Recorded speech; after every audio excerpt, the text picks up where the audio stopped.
The youngest customer we had was in her mom's Benny. Welcome to Mosaic of China, a podcast about people who are making their mark in China. I'm your host, Oscar Fuchs. So you probably know by now that all the guests in one season of this podcast are nominated by the guests in the previous season. So for example, in last week's episode, the technologist Eric Liu in Season 3 was nominated by the fashion journalist Casey Hall from Season 2. That's the concept of the mosaic. One tile links to the next, and that's how this grows into a mosaic of China. But sometimes the link is broken, and the person who was nominated has either left China or is otherwise no longer in a position to participate. I remember how disappointed I felt when this happened the first time, but these days I've taken inspiration from the Japanese art of kintsugi, where broken pottery is put back together, and in the cracks that bind the broken pieces are these beautiful seams of gold, which arguably make the product more interesting than in its original form. Today's episode is one of those beautiful seams of gold. A broken connection from Season 2 has given me a chance to invite a new guest to fill the gap, and at the same time help me to build out the mosaic broader and brighter.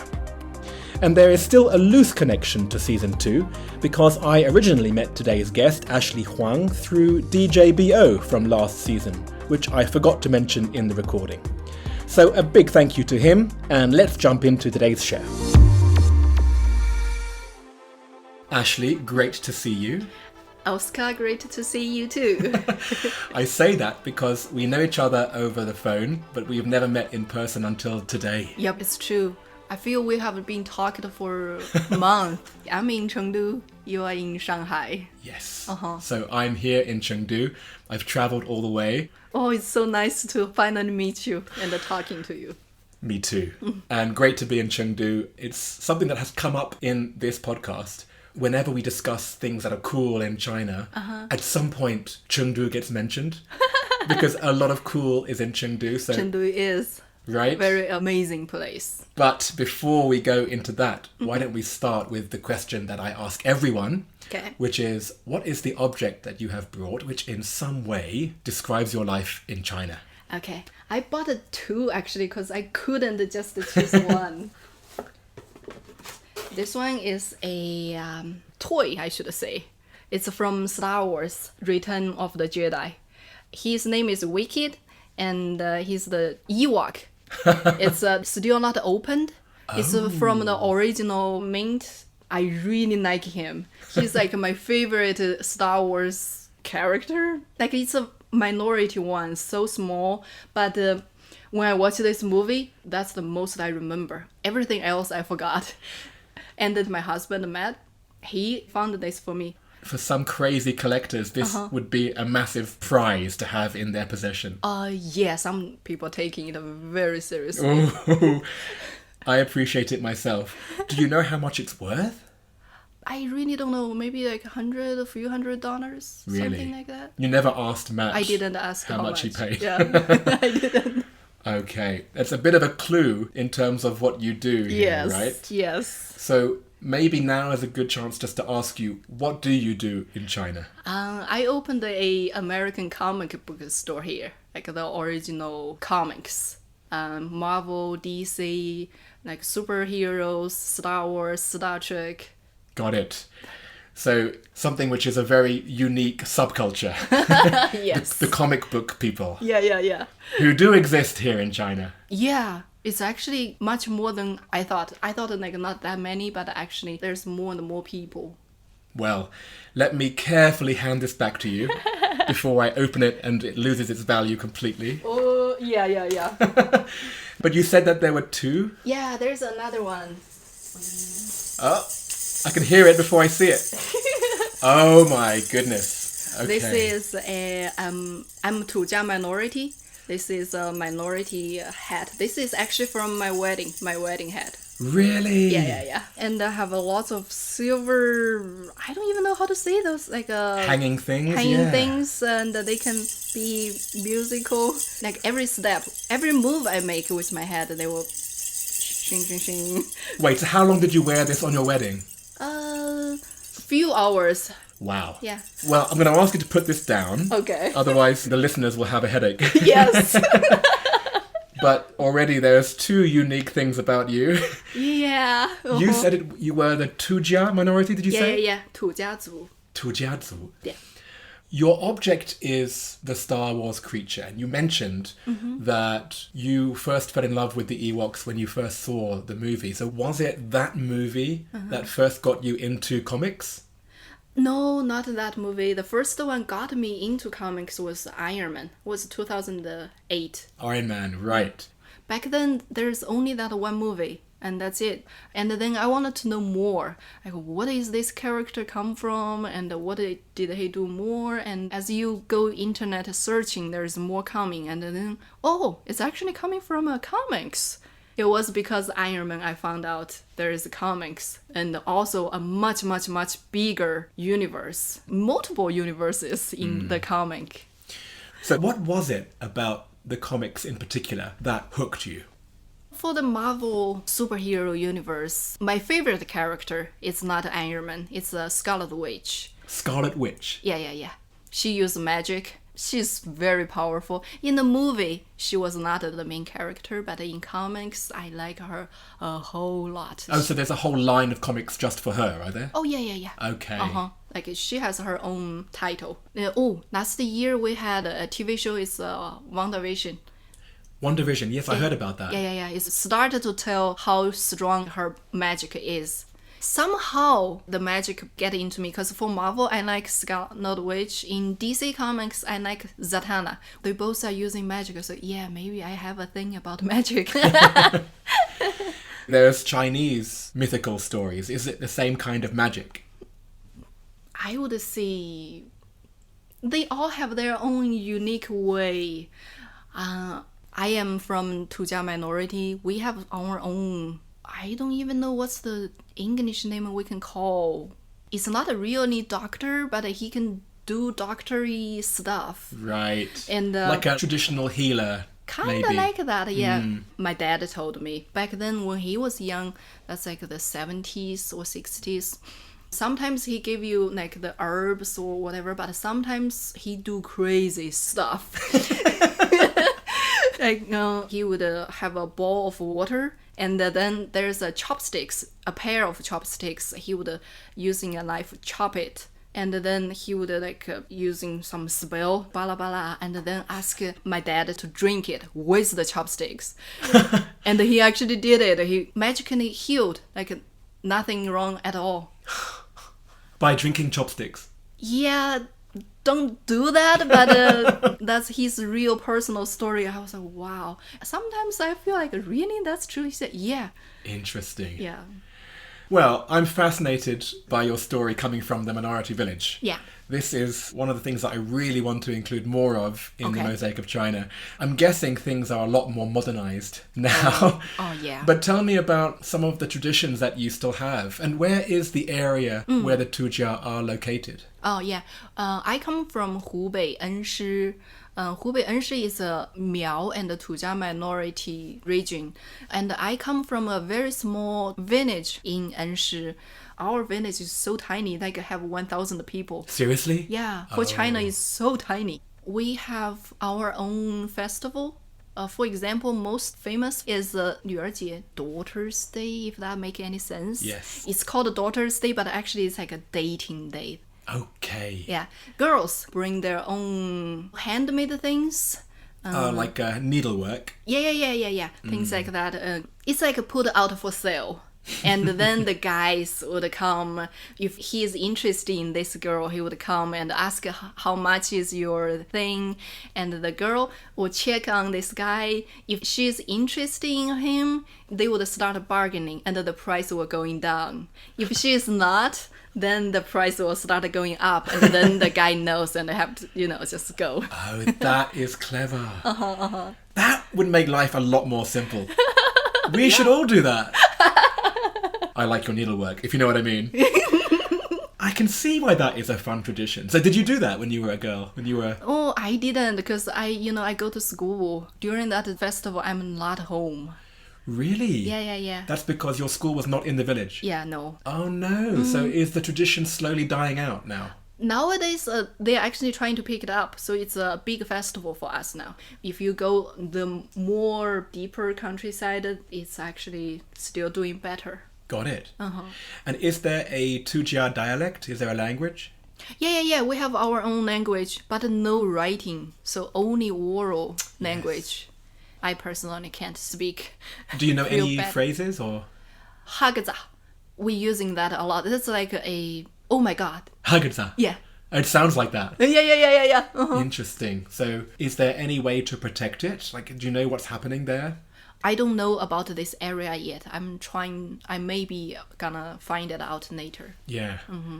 This happens quite often when you grow up in a certain culture and you take it for granted. Yeah. And it's kind of not cool, Yeah, really. You yeah. kind of want to just conform with the rest. Yeah, Then yeah. when you reach a certain age, You come back. you come back to it, right? yeah. And you start to want to understand your identity. Yes. And I'm not surprised that you Yeah. are interested in it now. Yeah, maybe I have to go to Enshi, the big city library, to see if I can find books about Tǔjiā minority thing. Yeah. Pretty sure they have. Right? There must be some, right? Yeah.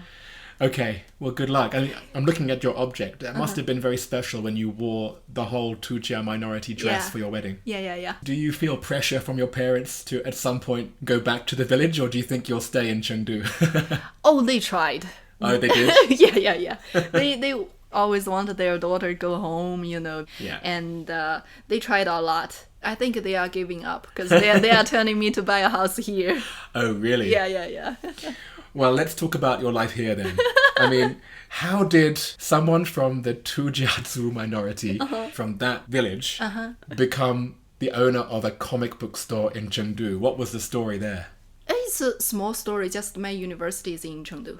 I really like Chéngdū. Oh my god, I love here. The food, the people, the environment, everything I love here.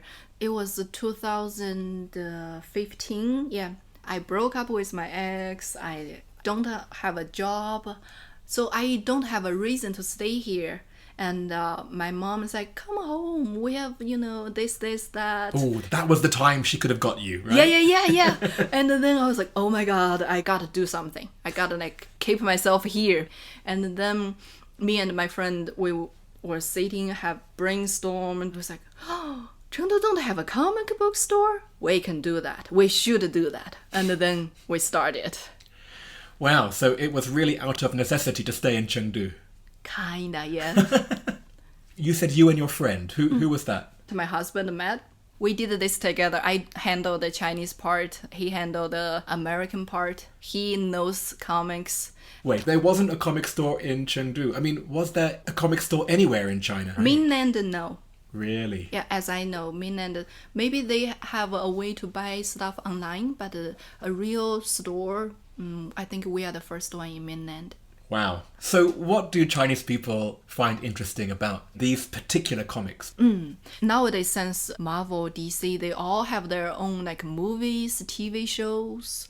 I think that's the best way or fastest way Chinese people get to know the comic universe. There is a Venom movie out and our Venom comics all gone. Yeah. Similar story as me, Yes, actually. yes. They saw the movie and then they started going to this rabbit hole. Yes, because it's such a big rabbit hole, right? Oh my god, yeah. When you think about how many comics you have now in stock. Oh, so many. I didn't count. I would think more than 10,000 comics.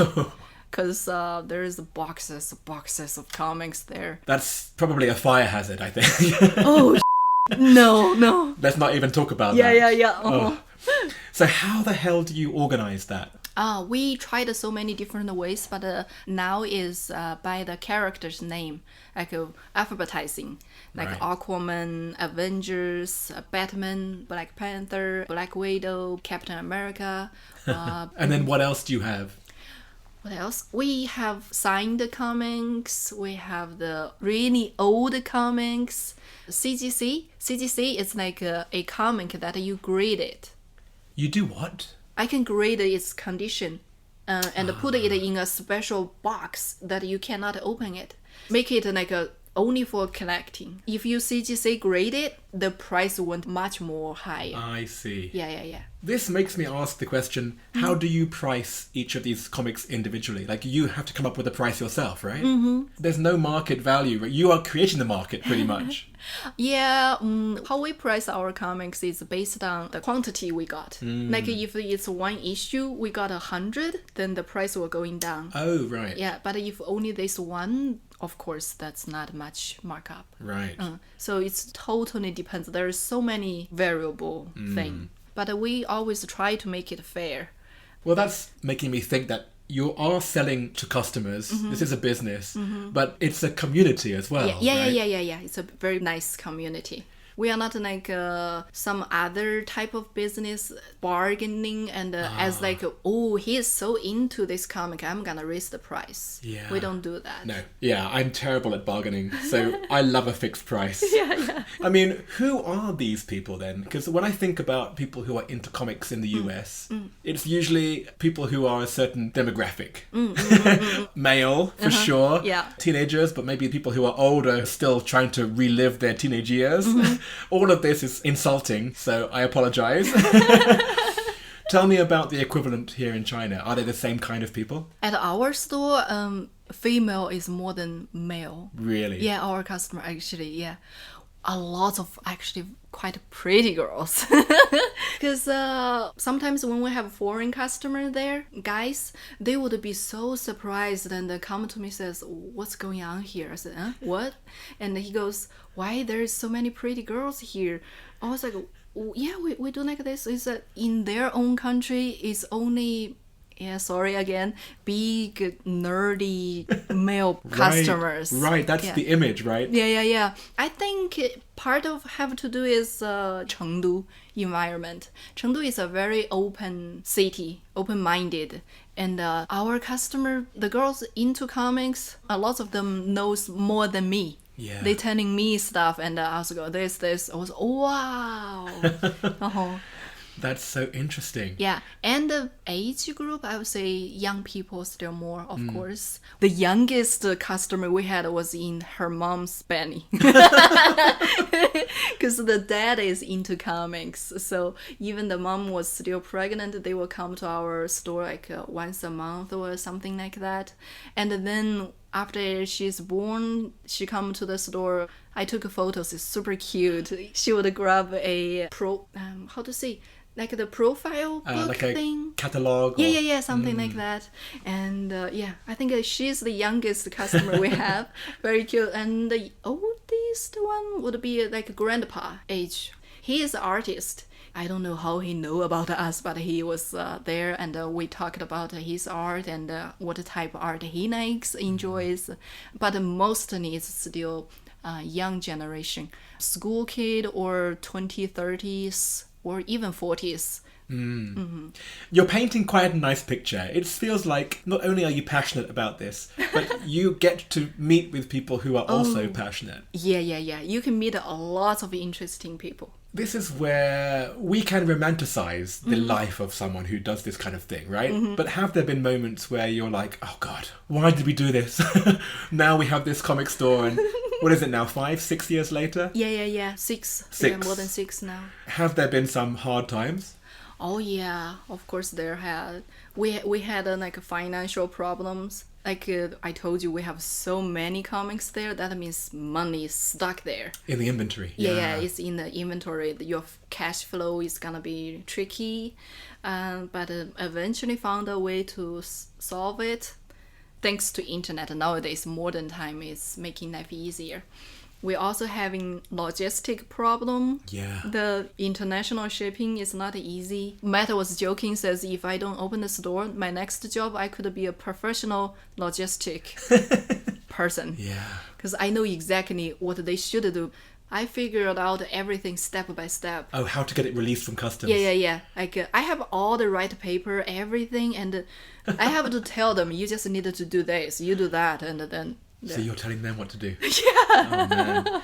Yeah, I wouldn't imagine it was so difficult, but there you go. Everything is complicated. Yeah. And is it just you and Matt, or do you have other employees? Oh, we do. We have a part-time employee because sometimes we both have other things needed to take care, and they will be there watching the store. 80 or 90% are our older customers and then become employee.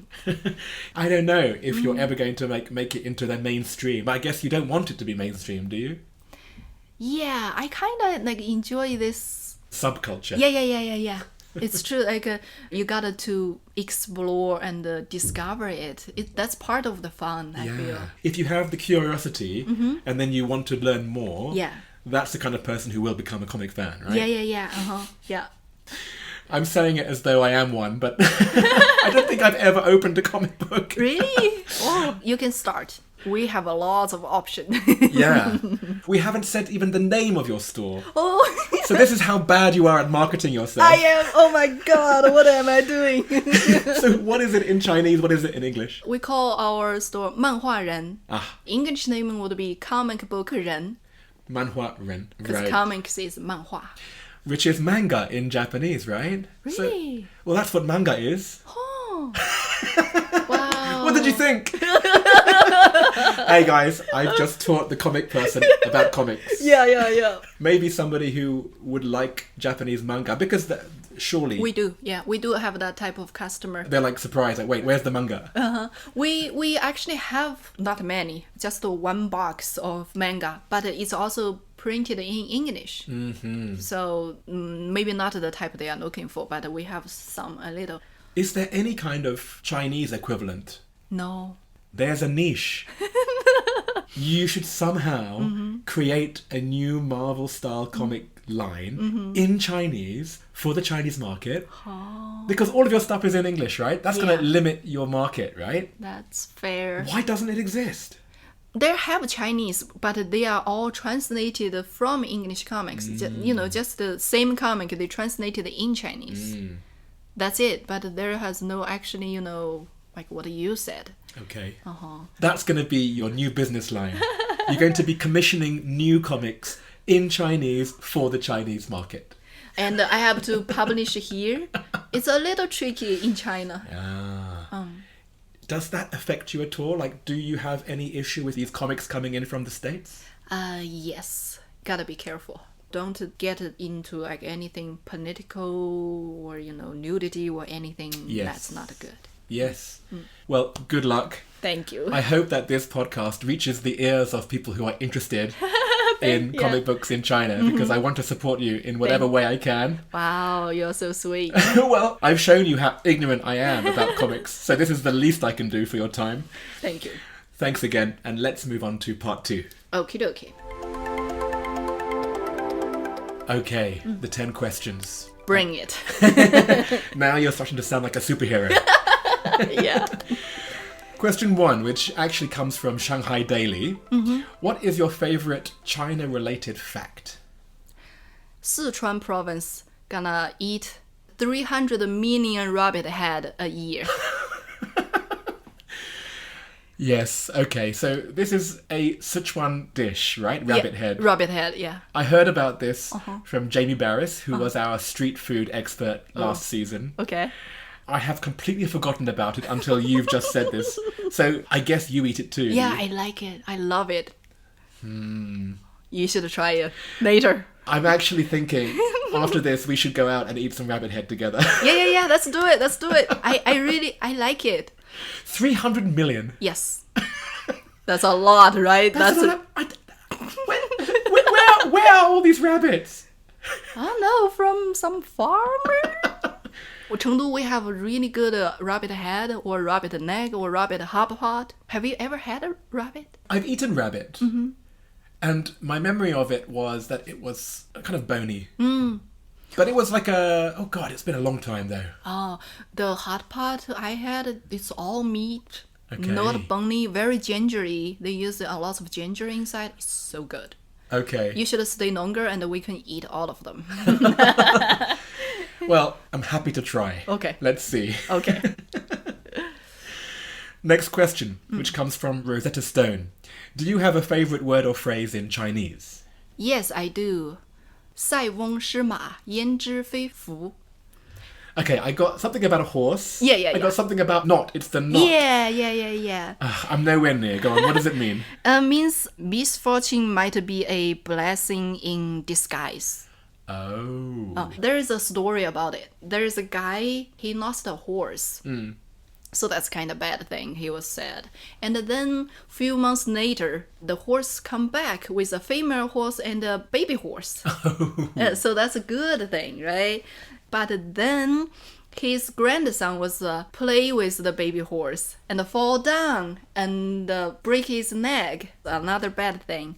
But then the government, the emperor wanted a soldier. And this guy, because his neck is broke, so he can't go to the army. So he's saved. So he saved his life. That's why I say everything is the best arrangement. Yes.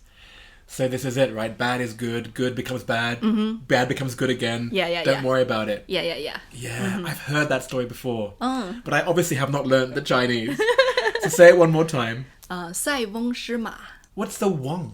Wang in Chinese means old guy. Oh, I've never used that before. Okay. And that's a traditional Chinese. It's not modern Chinese, right? Okay, so what you're saying is the old man lost the horse, but it all ended up okay. Yeah. I love it. Next question, which comes from Naked Retreats. What's your favorite destination within China? Tibet area. Doesn't matter if it's Sichuan, Tibet, or Gansu, or Qinghai. Right. Maybe because I am minority, I love minority people or things. Yeah, right. I also love Yunnan. Yeah. Yunnan, almost the whole province I like, because Yunnan have the most minorities in China too. Yeah, absolutely. Do you sense any particular connections between, let's say, the Tǔjiā minority and the Tibetan minority? I wouldn't say so. I like Tibetan people because they are so nice. They are direct. Like if they like you, you would know. If they hate you, you would know. A lot of people say they have short temper, but actually they are just being them. They're just being authentic. Yeah. Other people hiding their thing or whatever. I've been a lot of times to Tibetan area or Tibet. I have always enjoyed every time. Yeah. Next question. If you left China, what would you miss the most and what would you miss the least? Tǔjiā food. Which is what? Some examples. We call it 炸光饺. It's like a powder-ish thing made by corn. It has corn and pepper in it. You can steam with beef, pork, any type of meat. Or you can just fry it with rice. And mix it together. Yeah, they mix together. I think I would miss that. And what about the thing you'd miss the least? This is tricky because Chéngdū is such a livable city, right? I know, right? It's the water, the sink water. Oh. Because I like tea, and you need a better water quantity. Because when I had a cake of pu'er tea, I was just using the tap water to boil it and make the tea. I was like, oh, this tea is trash. And so when I go back to my hometown, I said, oh, this tea is good. And then I started to think, turns out the water, because my hometown, the water is like spring water. Yeah. It's very good. It's sweet, actually. But here, I think I won't miss that. Yeah, that's interesting. Well, you found it. You found the one thing about Chéngdū that isn't as good as other places. Yeah. Next question. Is there anything that still surprises you about life in China? How fast they can do the COVID test. Like last time when Chengdu has an outbreak, at the middle of the night, knock, everybody have to go take a test. Because I think someone is positive near us. And it was super fast. Thousands of people. No, it's actually millions. Millions. Yeah. I got so amazed at how fast they got it done. Yeah. When they put their mind to it, they can do things very quickly here. Yeah. That's a great example. Thank you. Next question, which comes from Smart Shanghai. But actually, we're not in Shanghai, we're in Chéngdū. What is your favorite place to go out to eat or drink or just hang out? The name called 转转会. They have very, very good Sichuan dishes. It's very relaxing, very pretty, and the food is very good. Nice. Next, what is the best or worst purchase you made in China? Oh, it's the best. It's a Roomba. Like the American style Roomba, or is it a local Xiaomi Roomba? A local one. We actually named it after Star Wars, like the droid V4CM. So it's like a vacuum. Oh dear. So nerdy. You are a nerd. Absolutely. I really like it. It's making life so easy.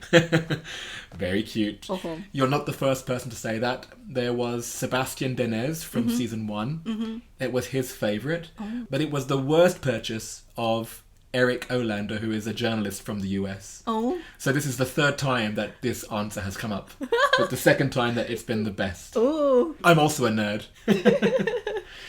Next question. What is your favourite WeChat sticker? I can see it. I remember this. Yeah. Okay, you describe it. It's my favorite episode from Friends, yeah. And it's a Thanksgiving episode where Monica wears the turkey as a head. That one always making me laugh. Always, every time. When do you use this? During the Thanksgiving day. There you go. Uh-huh. This is because you're married to an American, right? Yeah. It's just so funny. Thank you. You're welcome. Next, what is your go-to song to sing at KTV? 恋爱 ING Oh. from the band 五月天.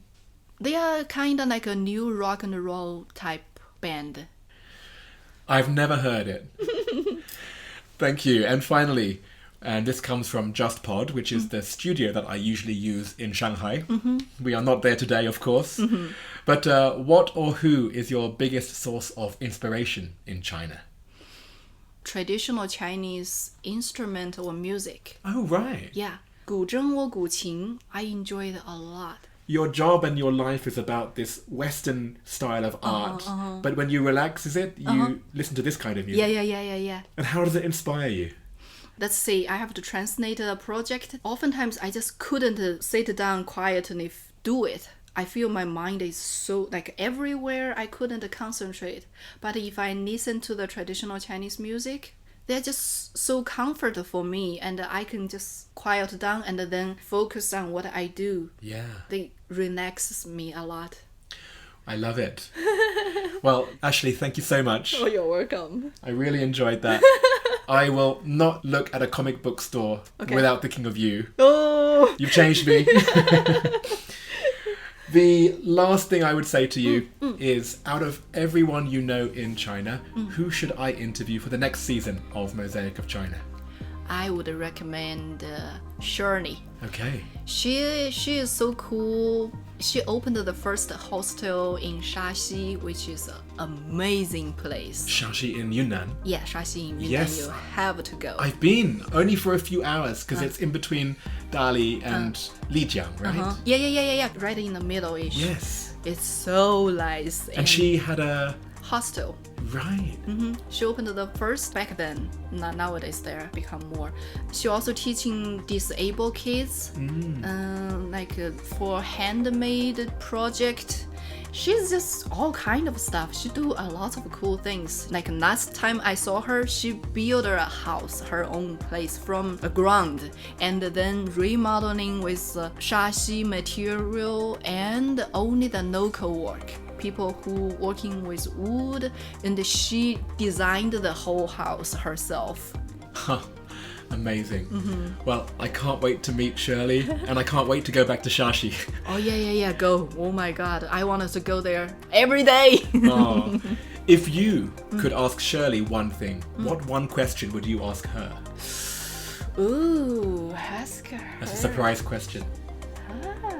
Last time she was telling me she is going to tell one guy that she has a big crush on. I wonder if she did that one. Oh my god. I was like encouraging her to do it. Like, go do it. All right. Well, Shirley, if you're listening, if you haven't done it yet, you better do it by the time that I come and interview you. Yo. Thanks again, Ashley. You're welcome. So I lied when I said I'd never opened a comic in my life. I actually bought a comic called The Beano every week when I was a child. It was nothing like the Flash comics of Marvel and DC, so I must have filed it away under a completely different category in my mind. Maybe there are British people of a certain age who can relate to what I'm saying right now, but this probably means nothing to the rest of you. Anyway, an important correction there. If you are a fan of American-style comics, then Ashley is offering a 20% discount off your first order placed with her in 2022. Just quote the code Mosaic and the discount will apply.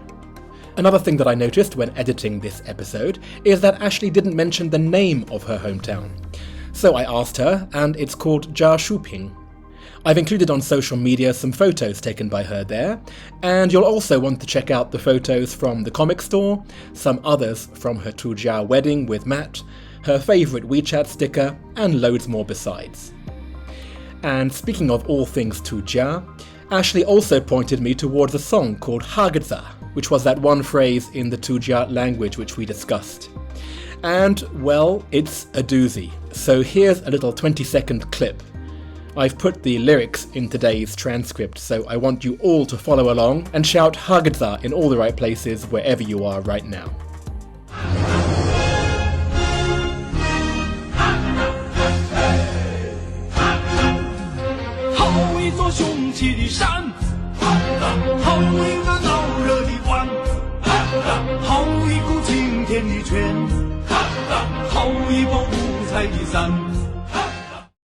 I should at this point mention that I recorded the episode with Ashley in Chéngdū back in March.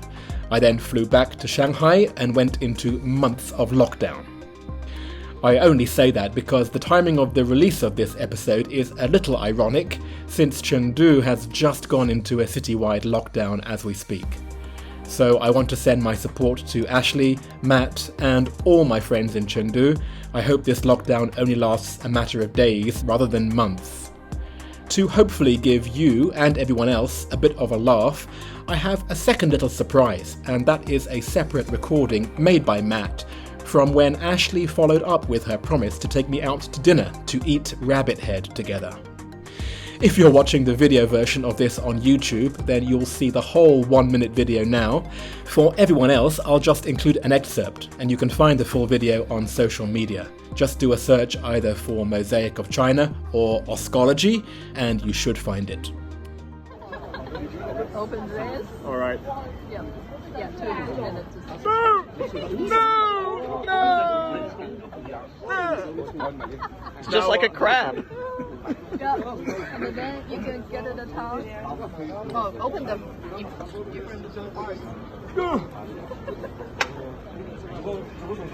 Okay. That's the towel. Oh, it's so Like a crawfish, rigid. Yeah. And on the side, I have some chick meat. So you eat the tongue first, or what do you do? I do. I like the tongue first. It's soft. That's for you. You do the work, you get the reward. Okay. I'm sorry, Bugs Bunny. Alright,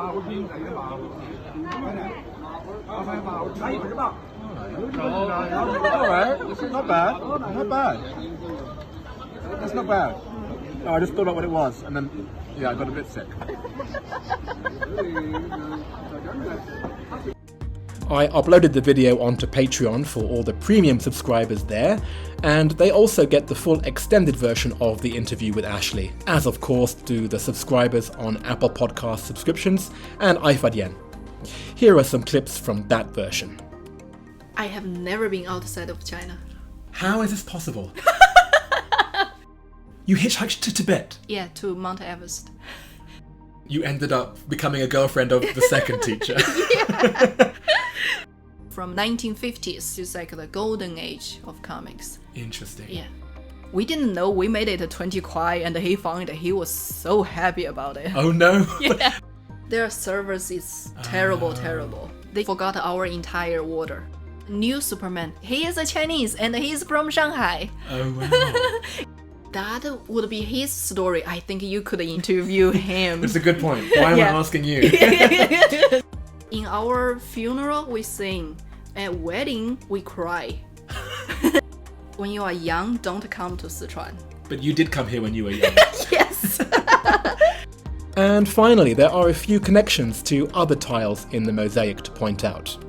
Of course, a big one is with Vladimir Jurovic from Season 2, Episode 13. Part of Vladimir's job is to consult with foreign brands on what to name their brands in Chinese, and he was the one who came up with Manwei for Marvel. Another connection is with Philippe Gas, the Shanghai Disney CEO from Season 1, Episode 1. Not because of the Disney connection to Marvel, but actually because we learnt in his episode that if you're importing something unusual to China, it's just easiest for the people in customs to simply say no. In Philippe's case, it was birds' feathers that they were importing for the Lion King show. For Ashley, it's American comics. And the final connection is with Catherine Wong, the Peruvian healer from Season 2, Episode 4. If you liked the story from Ashley about the Tǔjiā witch doctor in her hometown, then there's a whole episode on that topic for you to enjoy. Mosaic of China is me, Oscar Fuchs, with artwork by Denny Newell. Stick around for a catch-up conversation with Yael Farjun from Season 2, Episode 12, and see you again next week.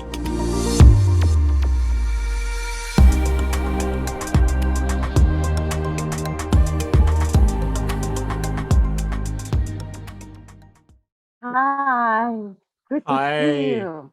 Good to see you too. It looks very sunny where you are. Maybe we should start by explaining where it is that I find you today. Well, just like in 2020, I'm stuck in Israel once again. So you find me in sunny Tel Aviv, the center of Israel. Oh, you're in Tel Aviv, because I thought that your family was down in Eilat. Yes, they are, but work is here and it's much easier to meet people when you're here. So, yeah. Very good. Well, in case people didn't hear our last catch up, which was in Season 2, at that point, it was actually quite an emotional conversation because you had just made the decision to close down your tourism company that you had been building over the previous 10 years. So that was a huge change for you, but that was such a good decision because, of course, inbound tourism has never recovered in China. That is true. But it was the right decision to make. It was the right moment. I should have even done it before. I just, was stalling with it, kind of like hoping.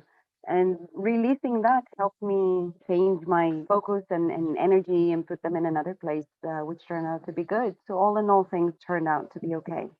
Well, then, how have you redefined yourself? What are you doing these days? So I'm working as a China manager, marketing and business development for a company, PTL Group, that does outsourcing services for international companies entering the Chinese market or working in the Chinese market. It's interesting. My career, let's say, took a different path, but it's good. Yes. Well, I would hope that anyone who hasn't heard your original episode could go back to Season 1 and listen to the things that you do in your spare time, amongst which are, of course, researching the history of the Jewish diaspora in Shanghai since the war times. What else have you been up to in your spare time? Have you managed to find time for other hobbies, or has it been too busy with your new work? Well, it's always too busy. You know how it is. There is that saying, right? If you want something to be done, you have to give it to the busiest person in the room because they would make the time, right? So I think that's my motto in life. I keep busy and somehow I get everything I want done, or at least most of it. So I started studying. I applied for an MBA, an online program. It's been 3 months, I think now, maybe already 4. Right. So I added that too. Into my schedule, but I'm really, really enjoying it. So that's an extra hobby, I would say. And going back to the research of Jewish China, Jewish people and history in China and Shanghai, I recorded another podcast yesterday, raising awareness of the story, even in Israel, where a lot of people are not familiar with. And so I'm happy to be able to do that too. Yeah. Well, absolutely. I mean, I remember you saying that you were in Israel, you were studying Chinese, and even you didn't know about that connection. So what is the name of that podcast for any Hebrew speakers listening? Lehavin et Sin, Understanding China. There you go. And it just goes to show that there are increasingly more and more podcasts available for people who are curious to find out about China from all kinds of different angles. Although, of course, you know which one is your favorite. Yes, I do. I am loyal to it too. All right. Yeah. Well, this is only a short catch up this time. I know that I will see you again in person soon. So take care. Thank you. And I'm so glad that we could have this catch up, and let's continue to keep in touch. Thank you, Oscar. And yes, me too. Looking forward to seeing you soon.